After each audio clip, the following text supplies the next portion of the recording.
السلام علیکم ناظرین، جب دنیا کی دو بڑی فوجیں طاقتیں ٹکرائیں، جب بحیرہ فارس میں سب سے بڑے جہاز کی حرکت شروع ہو جائے، جب ایک طرف امریکی صدر سخت الفاظ میں ایران کو 10 سے 15 دن کی ڈیڈ لائن دے دیں اور دوسری طرف ایران بحیرہ ہرمز کو بند کر دے، تو پھر سوال یہی ہے، کیا ہم ایک نئی جنگ کے دہانے پر کھڑے ہیں یا پھر سفارتکاری آخری لمحات میں امن بچا لے گی؟ آج ہم آپ کو ایران اور امریکہ کے درمیان تازہ ترین پیش رفت سے آگاہ کریں گے، مکمل حقیقت پر مبنی اور نیوٹرل۔ امریکی صدر ڈونلڈ ٹرمپ نے ایران کو ایک واضح ڈیڈ لائن دے دی ہے، 10 سے 15 دن کے اندر جوہری معاہدہ طے نہ ہوا تو بڑے نتائج سامنے آئیں گے۔ ٹرمپ کا کہنا ہے، ہمیں معاہدہ کرنا ہوگا ورنہ بہت برے نتائج سامنے آئیں گے۔ یہ دھمکی سفارتکاری کے ساتھ دی گئی ہے، لیکن مکمل طور پر فوجی آپشن محدود یا بڑے پیمانے پر کو بھی نظر انداز نہیں کیا گیا۔ امریکہ نے اپنے سب سے بڑے نیول اثاثوں میں سے 2 ایئر کرافٹ کیریئرز کو مشرق وسطیٰ کی جانب بھیج دیا ہے۔ U S S Gerald R Ford دنیا کا سب سے بڑا aircraft carrier, U S S Abraham Lincoln پہلے ہی عرب سمندر میں موجود ہے۔ یہ بڑی طاقتور بحری مشینیں ہیں، ایک ساتھ اس لیے جمع کی جا رہی ہیں کہ فوجی دباؤ زیادہ سے زیادہ محسوس ہو اور ایران کو مذاکرات پر مجبور کیا جا سکے، ورنہ فوجی کارروائی ممکن بنائی جا سکے۔ ایران نے بحیرہ ہرمز کے کچھ حصے بند کر دیے ہیں اور لائیو مشقیں بھی کی ہیں۔ یہ وہ راستہ ہے جس کے ذریعے دنیا کے تقریباً 20% تیل کی برآمد ہوتی ہے۔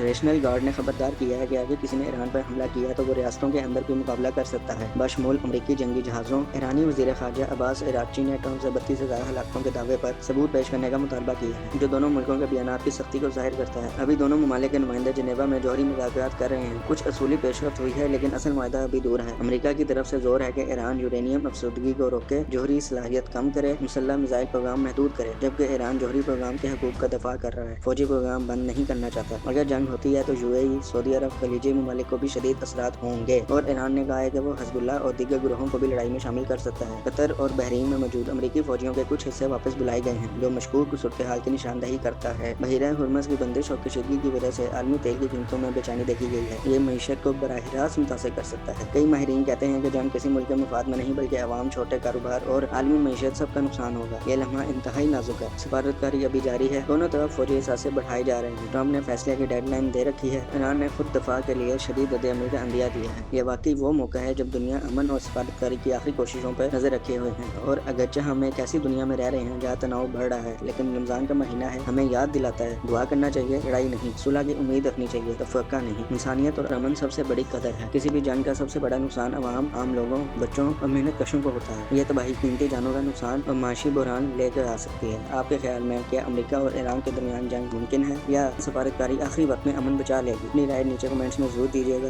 شکریہ۔